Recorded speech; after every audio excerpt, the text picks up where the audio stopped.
Hello, I am Dr. Matthew Desorbe of the National Institute of National Research against the National Foundation of National Prevention of National Viruses such as the National Ebola virus. And this is my partner in crime. Hello, my name is Dr. Batukhtanas. Is that it? Yes. Okay. Today we will be talking about Ebola. Ebola is an infectious and generally fatal disease marked by fever and severe internal bleeding. Spread through contact with infected body fluids by a filovirus whose normal host species is unknown. Thank you.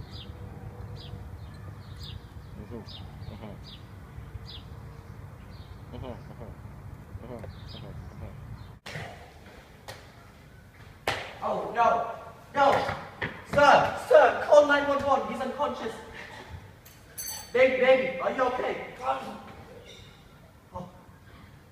1, 2, 3, 4, 5, 6, 7, 8, 9. No, he's... Oh, let me check. Open the airway. Do your ABCs. Yeah, open. Sir, thank you. Oh, he's alive! Quickly, let's take a blood draw. Don't move, I must take it out of your anal cavity. If you will please rotate around.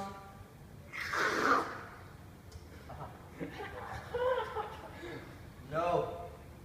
If my conclusion is correct, sir, will you please come back on your front?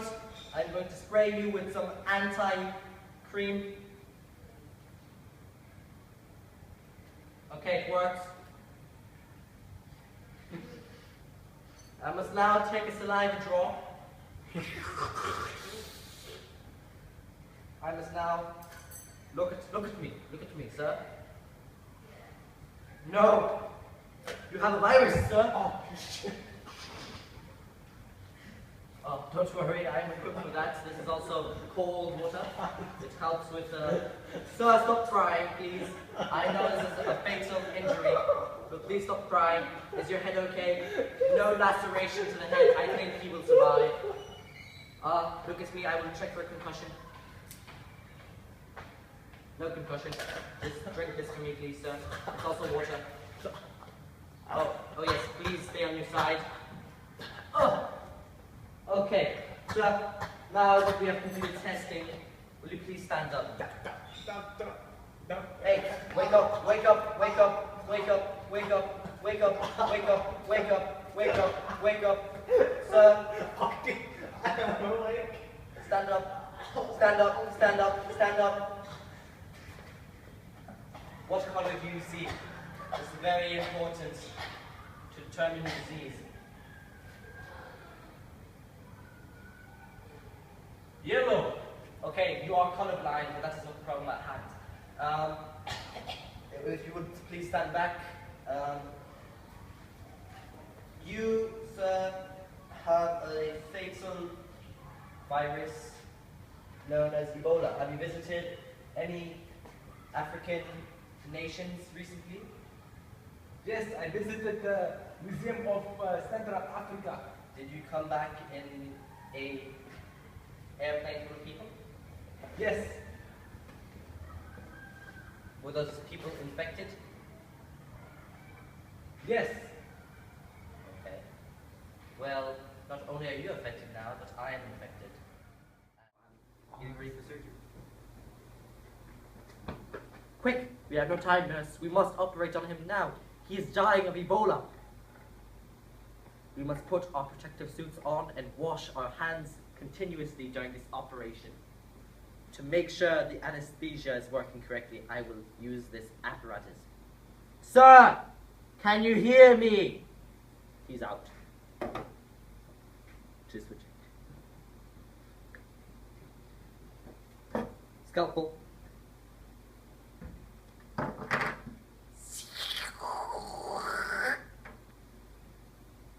Match.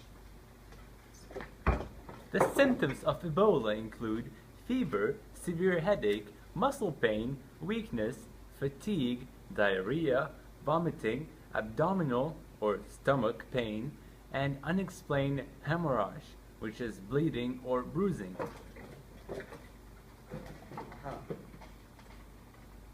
Now I must use this match to calculate the square root of 12, and as this binary calculator has told me, I must insert this right here. I won't insert it because I don't want to touch him because he is disgusting and filthy. Okay, I must use the tape to secure it. Symptoms may appear Flashlight. anywhere from 2 to 21 days after exposure to Ebola, but the average is 8 to 10 days. Okay, I will place this on his nose so he doesn't breathe out painful gases. And now I will spray him with swag. Just kidding. You can't spray swag. I will spray him so he does not die. Okay. What else now? Recover. Doctor, you put this on my mouth. Shut up and go to sleep. Okay. Recovery from Ebola depends on good supportive clinical care and the patient's immune response. People who recover from Ebola infection develop antibodies that last for at least 10 years. Now I will Now- put the Wait. Now, watch this doctor operate me. I will take the antibodies from the plasma of someone who has survived Ebola and insert it into the patient's bone. So it can mix with his bone marrow or something. I don't know, I didn't go through the full medical school. I just did pre-med. Okay, now if I do not use this defibrillator to bring him back to life, he will never wake up. But he seems quite annoying, but I must. Clear. Oh, that wasn't enough. We must charge up. Hands off. Thank you, nurse. Clear. What's up, yo? It's up, bro. They don't have big. I saved you from Ebola. I have a present for you. Happy birthday, sir! We're back. From the National Institute of Preservation against National Cause and Prevention of the National Distribution of Ebola Products. Yes. And my name is Dr. Batuxnas. And Dr. Matthew Dezobe from the National Institute of Preservation against the National Camps of Ebola. And we will keep talking about Ebola because it's a very interesting topic. And very deadly. Yes. The world is waking up to the shocking effects of the Ebola outbreak in West Africa. The US and the UK have committed military forces, and international organizations are similarly increasing funding and resources across the 3 affected countries. As cases appear in the US and Spain, it is obvious that this outbreak is no longer a localized West African problem, but a global emergency.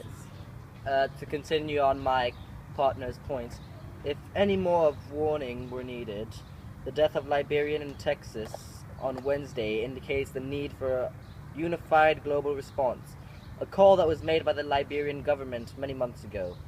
Many have wished Ebola away, but the reality of our interconnected world has, despite our best efforts, meant the disease is now very real in countries far from the source of the global outbreak. At the IMF and World Bank meetings this week, Ebola is being raised to the top of the agenda. This is because this crisis has ramifications far beyond public health. In short, the tragedy of Ebola does not lie just with the thousands of grieving families across the Manu River Union. It threatens an economic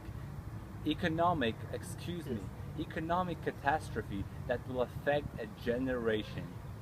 Stay strong out there. Peace out. And stay tuned to the Ebola channel.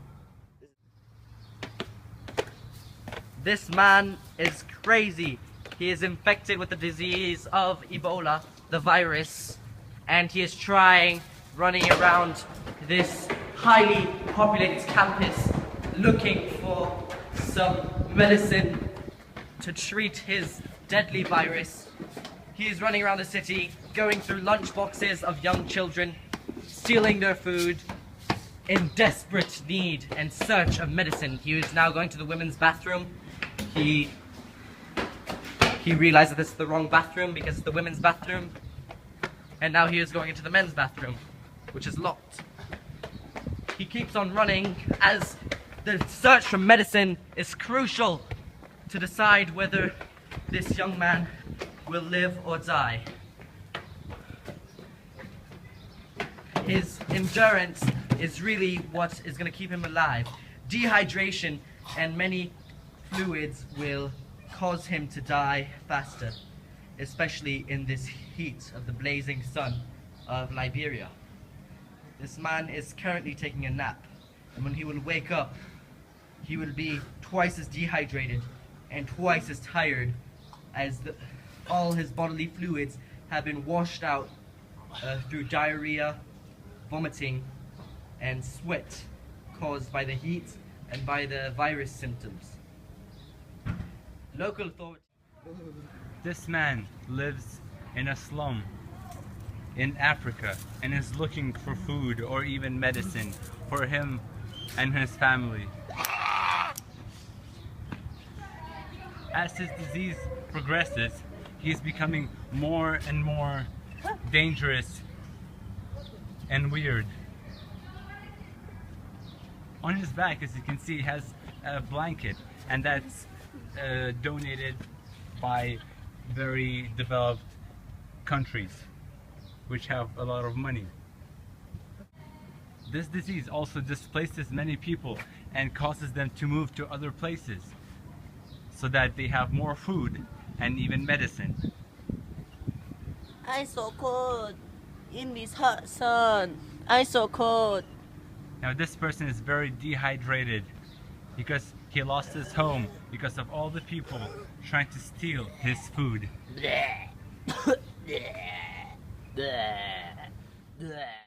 We have Wait, we're back to the Ebola channel. with Dr. Matthew Dezabe from the National Institute of Research against the National Research Centre, and we have now been promoted from England to Harvard. Yay! Yay. Harvard Medicine. Yay! Yay! And my name is Dr. Batufnas. So, what caused people to expose themselves to that kind of risk? The outbreak is descending on already fragile states, playing on the fears and mistrust of the citizens towards their government. Sierra Leone is in a similar situation to Liberia. Sierra Leone is still recovering from its 11-year civil war that killed more than 50,000 and displaced more than 2 million people. Now, they're juggling 810 cases of reported Ebola and mass hysteria. Now we have to change slides. Excuse me. Stop lying, there was nothing behind. Okay. All three affected West African nations already had fragile economies. In Liberia, we have emerged from a brutal civil war only 11 years previously. Similarly, Sierra Leone suffered a devastating civil conflict. Before this disease took hold, Liberia's economic recovery was in full flow. Our economy was set to grow 5.9% this year. International investment was increasing. Hello, partner. How are you? Very fine. How are you? This is Dr. Tristan the Weirdo from Harvard Medicine. Now he must leave at once. Alright, go. So, international investment was increasing, like I just said. Major infrastructure projects were in the pipeline. Now, with mining operations halted, harvests missed, regional trade suffocated, and investors sheltering abroad, we're facing a possible recession within a year. Yes. This week, the World Bank estimated that West African economies will suffer $36.2 billion hit by the end of next year if Ebola is not brought under control. It is dramatic, sudden, and deeply frustrating turn of events. Our first priority is to erect robust economic safety net. The Liberian government has just signed a 52 million grant with the World Bank, 10 million from the African Development Bank, and 5 million from the USA to assist the government specifically with the Ebola fight. The IMF also approved our request for a special funding of 49 million to support our budget. This is Dr. Abhinav Sakharia. Yep, I'm from He's from Texas University of Research. Against the Ebola treatment cancer. we've been treating Virus. very good.